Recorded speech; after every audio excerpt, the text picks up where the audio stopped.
This story is titled, My Parents Blamed Me for Theft for Years, Destroying My Trust. Now, the real culprits arrest. Left them begging for forgiveness. Hey everyone, this is something that happened to me years ago. But guess what? My family decided to drag it back into the spotlight recently, so here I am, putting it out there. I've been sitting on this story for so long, and honestly, I still don't even know how to process it.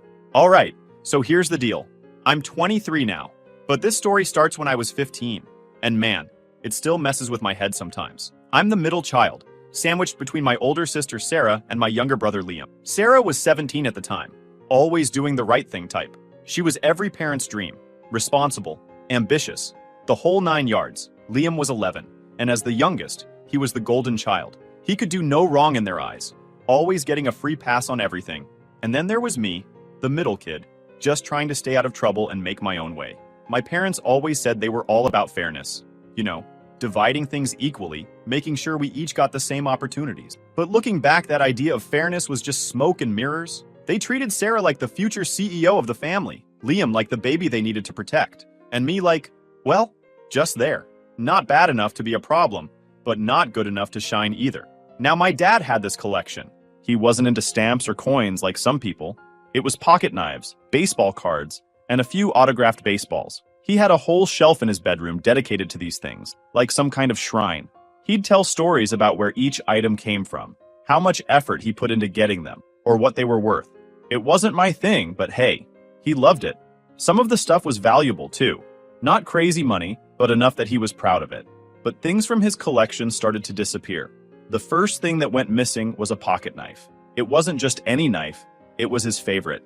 He'd shown it to me before, going on about how it had a unique design and how he'd traded with a collector to get it. One morning, he noticed it was gone. At first, it was just a mild annoyance. He thought he misplaced it or maybe left it somewhere. But then, a week later, one of his baseball cards disappeared. And then another knife. It didn't take long for him to start getting suspicious. He asked all of us about it. Me, Sarah, and Liam. I didn't think much of it at first because, honestly, why would I care? I told him straight up, I haven't seen it. Sarah and Liam said the same, but something about the way he looked at me felt off, like he didn't believe me. Then came the day everything changed. He found one of his missing knives in my room. I'll never forget it. He barged in, holding the knife like it was evidence in a courtroom. Why is this in here? He demanded. I just froze. I had no clue how it got there. I told him, I don't know. It's not mine. But he wasn't buying it. Don't play dumb, he said. This is my knife. What's it doing in your room? From that moment on, I was under a microscope. Every time something went missing, it was automatically my fault. It didn't matter what I said or how much I denied it. They'd already made up their minds. The thing is, I genuinely had no idea how that knife got there. To this day, I don't know if Liam planted it or if it somehow ended up there by accident. But that didn't matter to my parents. To them, the fact that it was in my room was all the proof they needed. And it wasn't just my parents. They started talking about it with the rest of the family. My grandparents, aunts, uncles, cousins, everyone knew. Every time we had a family gathering, it felt like I was under a spotlight.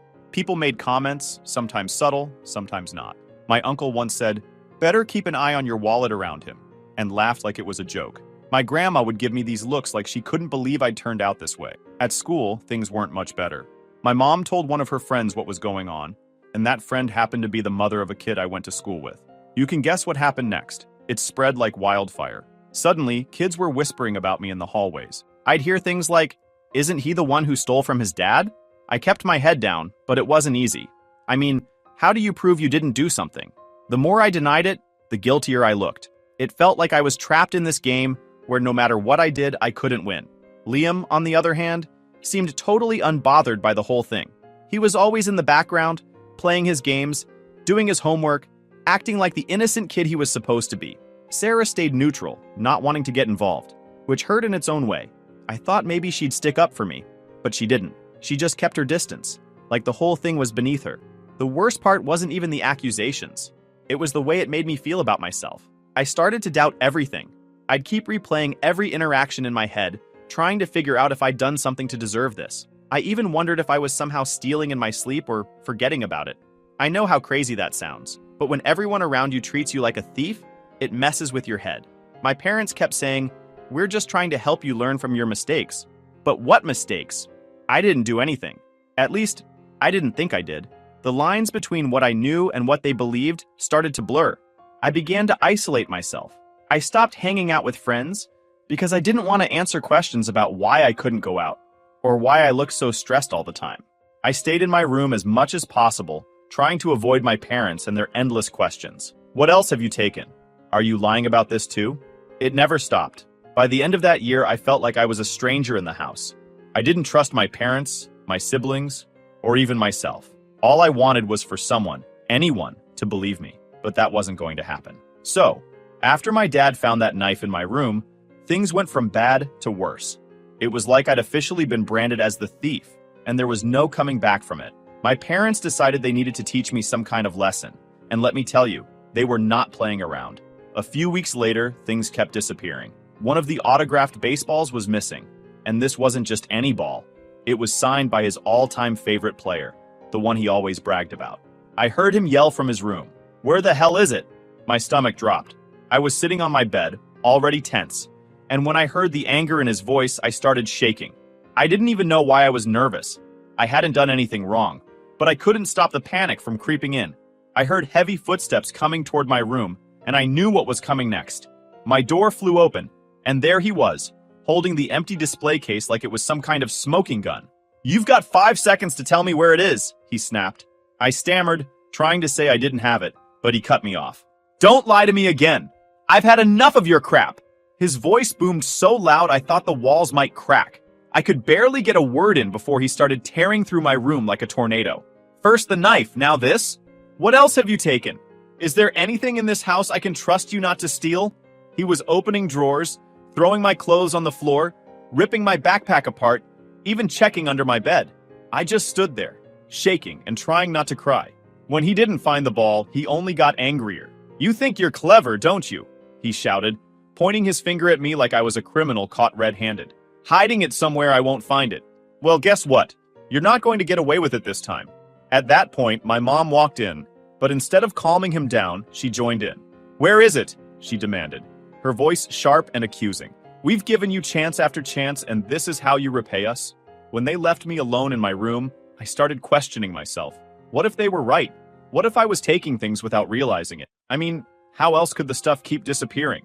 Maybe I was sleepwalking or had some kind of memory problem. I even started Googling things like unconscious stealing and memory lapses, trying to figure out if there was something wrong with me. It sounds ridiculous now, but back then, I was desperate for an explanation. If I couldn't trust my family to believe me, how was I supposed to trust myself? That night, they sat me down and laid out new rules for me, which was their way of saying my life was about to get even worse. At first, it was little things, grounding me for a couple of days, or taking away my TV privileges. But as more stuff went missing, the punishments got way more intense. They started grounding me for weeks at a time. I wasn't allowed to go anywhere, not to a friend's house, not to the park, not even to walk around the block. They took my phone and sell my computer. I wasn't even allowed to read the books I liked because, according to them, privileges had to be earned back. It didn't stop there. My dad had this thing where he'd assign me chores as part of my discipline, but these weren't normal chores like taking out the trash or cleaning my room. He'd come up with stuff just to make my life miserable. He made me scrub the garage floor with a brush, by hand, because that's what happens when you disrespect other people's property. My mom wasn't any better. She'd make these passive-aggressive comments every chance she got. If I asked for something as simple as a snack, she'd say stuff like, "Oh, so now you're asking permission? How nice of you." Or, "Haven't you taken enough from this family already?" It was constant, and after a while, it started getting to me. I felt like they held too much hate towards me, not just angry at me for the missing stuff, hated me. Looking back now, I can't wrap my head around it. How could parents treat their own kid like that over something so small? It wasn't like they were losing thousands of dollars or priceless heirlooms. It was a knife here, a baseball there. Stuff that, honestly, wasn't even worth all this drama. But the way they acted, you'd think I had ruined their lives.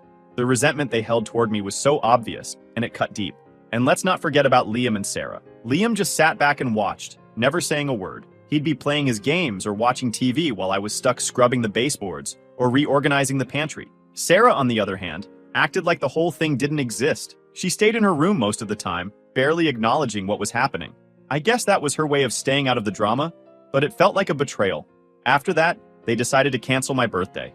I was supposed to get my driver's license when I turned 16 like any kid, but they said I hadn't earned their trust yet. No party, no presents, Not even a happy birthday. It was just another day where I got treated like a criminal in my own house. Bearing their constant punishments, I had enough. I tried talking to my parents about it once. I told them how hard it was being treated like this, how it felt like they were punishing me for something I didn't do. My dad's response? If you don't like it, maybe you shouldn't have taken things that didn't belong to you. My mom just nodded along, like that was the end of the conversation. What really got to me, though, was the inconsistency.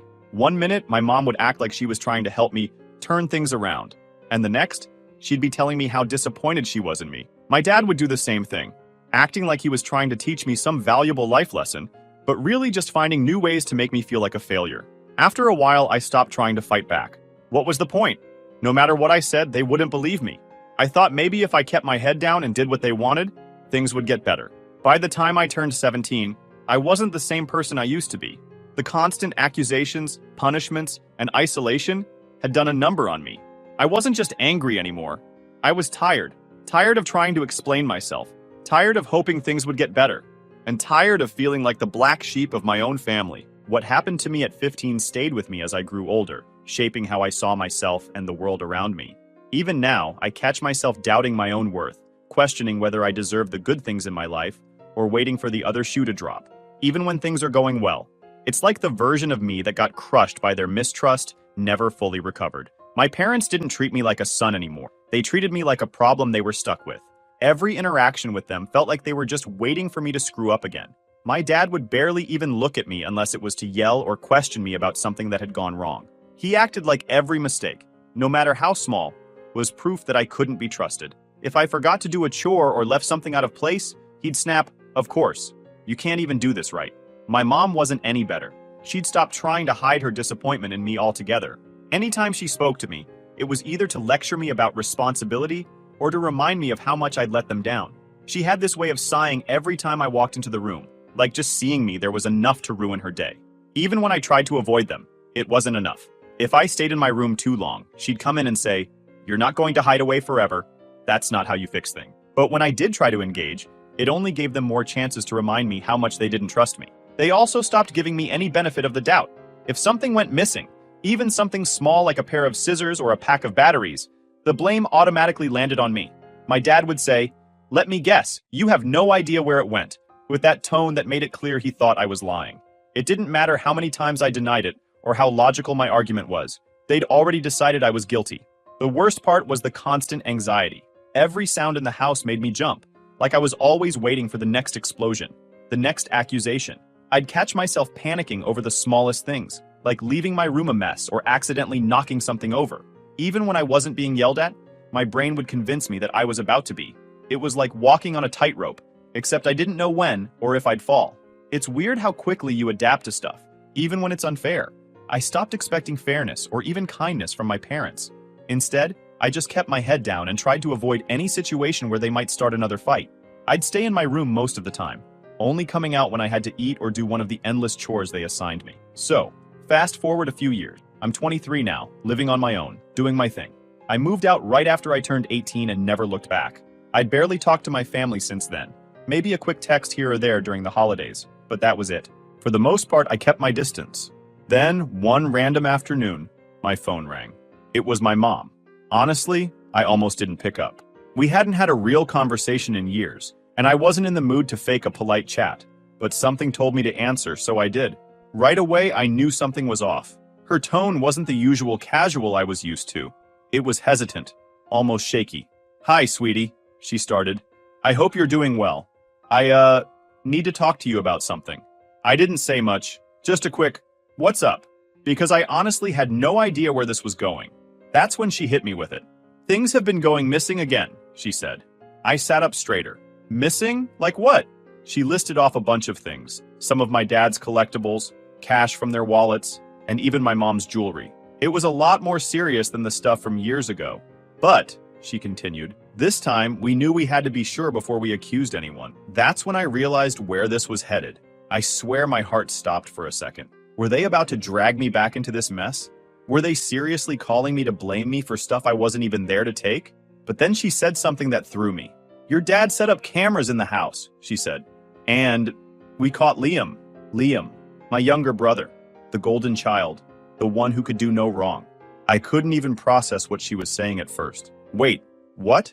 I finally managed to get out. She went on to explain. They'd installed cameras in the hallway leading to their bedroom, and sure enough, they caught Liam sneaking into my dad's room late at night. He'd been taking stuff and hiding it in Sarah's old bedroom. Apparently, he'd been at it for years, probably even back when I was still living there. I didn't know whether to laugh or scream.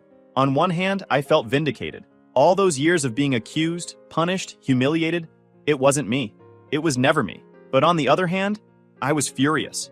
Furious that it had taken them so long to figure it out. Furious that they'd let it go this far and left me with a trauma that I deal with until this day. My mom kept talking, apologizing, and trying to explain. She said she and my dad felt awful for how they'd treated me. We should have believed you, she said. We were wrong and we're so sorry. Sorry. That's what she said. Like one word could magically erase years of being treated like garbage. Then she said, we want you to come to my birthday dinner next week. It would mean a lot to us if we could see you and talk about this in person. I didn't answer right away. I just sat there, gripping my phone, trying to decide whether to hang up or let her finish. Eventually, I said I'd think about it and ended the call. After I hung up, my mind was spinning. All these years, they'd made me feel like I was broken, like I was a liar and a thief. And now they wanted me to just show up for a nice family dinner and let bygones be bygones? I wasn't sure what to do. Part of me wanted to tell them to shove their apology where the sun doesn't shine. But another part of me, maybe the part that still craved some kind of closure, wanted to hear them out. A couple of days later, my dad, Mark, called me. That was a surprise because he's never been the type to admit when he's wrong. He started off with the usual small talk, asking how I was doing, how work was going. Then he got to the point. I just want to say I'm sorry, he said. I messed up. We messed up. We should have trusted you. Hearing those words from him felt strange. For years, he'd been the one who came down hardest on me, the one who made sure I felt the weight of every punishment. And now here he was, admitting he was wrong. But then he said something that really threw me. We're going to make it up to you. We're planning something special, and I think you'll like it. I asked what he meant, but he just said, you'll see, and left it at that. In the days leading up to my mom's birthday, I kept going back and forth on whether I should go. I didn't want to forgive them. Not yet, anyway.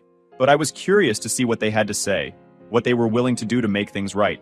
At the same time, I couldn't shake the anger. All those years, they'd treated me like a criminal while Liam got away with everything. And now that the truth was out, they expected a quick apology to fix everything? It wasn't that simple. When the day of the dinner came, I still hadn't made up my mind. I thought about texting my mom to say I wasn't coming, but something stopped me. Maybe I wanted to see if they were serious about making amends. Or maybe I just wanted to hear them say it to my face. Either way, I decided to go. So, I showed up to my mom's birthday dinner, and let me tell you, I wasn't exactly thrilled to be there. I hadn't seen most of my family in years, and now I was supposed to sit at the same table with them, like everything was fine. The dinner was at some fancy restaurant, the kind of place my parents wouldn't normally go to, unless it was for something big. My mom greeted me at the door like nothing had ever happened. I'm so glad you came, she said, smiling like she didn't spend years treating me like a thief. My dad was already at the table, giving me this awkward nod, which I guess was his version of being apologetic. The first half hour was weird. My parents tried to keep things light, small talk, asking about work, pretending they cared about my life now. Liam was there too, sitting at the other end of the table, looking like he wished he was anywhere else. I didn't even bother making eye contact with him. But the whole vibe changed when one of my cousins, Emily, decided to stir the pot. She's the type who can't resist making a scene, and this dinner was no exception. Out of nowhere, she says, loud enough for the whole table to hear. Better keep an eye on your wallets, everyone. You know how things tend to go missing around here. I swear the whole restaurant went silent. My dad tried to laugh it off like it was a harmless joke, but I wasn't having it. I leaned forward, staring straight at her, and said, Don't worry, Emily. I'm sure your boyfriends say the same thing about you when they're comparing notes. Yeah, it was harsh. Maybe too harsh. But I wasn't in the mood to play nice and bearing her bullshit. Emily's face turned bright red, and she started tearing up. Her dad, my Uncle Mike, jumped in immediately. That's enough, he said, glaring at me. You've got no right to talk to her like that, especially after everything you've put this family through. I couldn't believe what I was hearing. What I've put this family through, I shot back. Are you serious right now? After all the crap I went through because you people couldn't figure out who the real thief was? You're still blaming me? Mike doubled down, saying something about family harmony and how I should be more respectful. I couldn't take it anymore. I stood up, looked right at my parents, and said, This is what you created. You turned me into the family scapegoat. And now you expect me to just sit here and take it? Forget it. Then I walked out. I didn't even make it to my car before my dad caught up to me. Wait, he said, looking more stressed than I'd ever seen him. You don't have to apologize for what just happened. That wasn't your fault. I stopped and stared at him. You're damn right it wasn't my fault. But what are you going to do about it? He didn't have an answer. He just stood there, looking uncomfortable. We're trying to fix things, he finally said. We really are. I didn't respond. I just got in my car and drove home. A couple of days later, Sarah called me. She hadn't been at the dinner, which wasn't surprising since she'd been living in another state and barely visited. Mom told me what happened, she said. And for what it's worth, I think you handled it better than I would have. Sarah's always been the level-headed one, but hearing her side with me felt good. She told me Liam had finally confessed to everything. Not just the recent thefts, but the stuff from years ago too. According to Sarah, my mom had a complete meltdown when she found out. She's been crying for days, Sarah said. She feels awful about how she treated you. Good. She should feel awful. But that didn't mean I was ready to forgive her. Later that week, my mom called again. This time, she sounded more desperate than apologetic. We want to make this right, she said.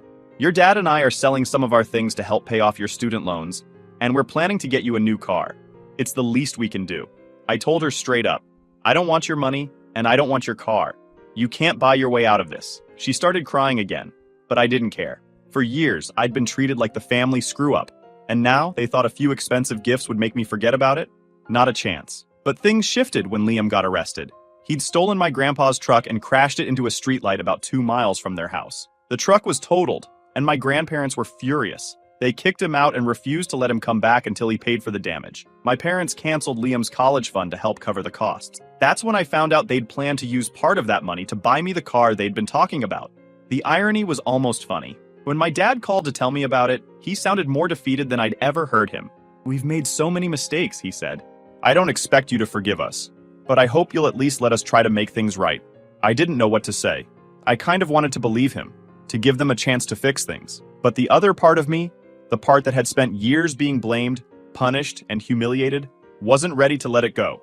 I told him I'd think about it, but deep down, I already knew my answer. After everything that happened, the dinner, the arguments, the endless calls from my parents, I was done. Done with the apologies, done with their guilt trips, and done pretending like this was something that could be fixed. I gave it a lot of thought over the next few weeks. Every time my phone buzzed, I'd feel that pit in my stomach, knowing it was probably my mom or dad trying to check in again. I didn't answer most of the time. What was the point? They always said the same things. We're sorry. We're trying to make things right. We just want to move forward. But none of it felt real. Here's the thing. Apologies don't undo years of damage, especially damage caused by the family. They don't erase the humiliation, the self-doubt, or the complete breakdown of trust. My parents seemed to think that acknowledging they were wrong would magically fix everything, but it doesn't work like that. Sarah, my sister, called me one night to check in. She's the only one I still feel like I can talk to, and even though she didn't always have my back when we were younger, I know she gets it now. You don't owe them anything, she said. If you're not ready to forgive them, that's okay. Do what's best for you. That stuck with me. I'd spent so much time trying to figure out what they wanted, what they needed, that I hadn't stopped to think about what I wanted. And what I wanted was peace. A week later, I got another call from my dad. This time, he wasn't making excuses or trying to guilt me into forgiving him. He sounded tired, almost defeated. Liam's still being held, he said. The charges for stealing the truck and the damage he caused are serious. Your grandparents are refusing to help, and honestly, I can't blame them. He went on to explain that they'd decided not to intervene this time. He needs to face the consequences, my dad admitted. Maybe this will finally wake him up. We've tried everything else, and it clearly hasn't worked. There was a heaviness in his voice, like he couldn't believe it had come to this. He shifted the conversation back to me. We're trying to rebuild the family, he said. We want you to be part of that process. We'll do whatever it takes to make things right with you. I didn't say much in response. I just let him talk. When he finished, I said, I'm glad you're trying to fix things, but I'm not ready to be a part of it. I need time. Maybe a lot of it. He sighed. I understand, he said. Just know that the door is always open if you change your mind. Around the same time, my mom sent me a long email. It was the first time she'd really put everything into words, and I could tell she meant it. She apologized for the years of mistrust, for not defending me, for letting things get as bad as they did. She admitted that they'd failed as parents, and that they didn't know how to make up for it. I appreciated the effort, but the damage was already done. I'd spent years trying to make them see me for who I really was. And now that they finally did, it didn't change the fact that they'd already broken me. The truth is, I don't know if I'll ever forgive them. Do I let go of all the anger and move forward? I honestly feel like I've been so much better off without their constant drama. Since leaving, I've built a life for myself that felt lighter, freer, and honestly, more at peace. I don't know how they crawled back to my life again. I'm exhausted just thinking about going back into that dynamic, even if they're trying to change. For now, I'm staying where I am, on my own, figuring out what I really want. I'll keep you all updated if anything changes, but for now, this is where I'm at. Final update. Hey everyone! It's been a while since I last shared what was happening, and things have taken a turn. After everything that's gone on with my family, I finally hit my breaking point. So, Liam ended up getting out of his arrest. My parents apparently scraped together enough to help him post bail, and the court let him off with probation since it was his first major offense. But even though he's out, he's still in trouble.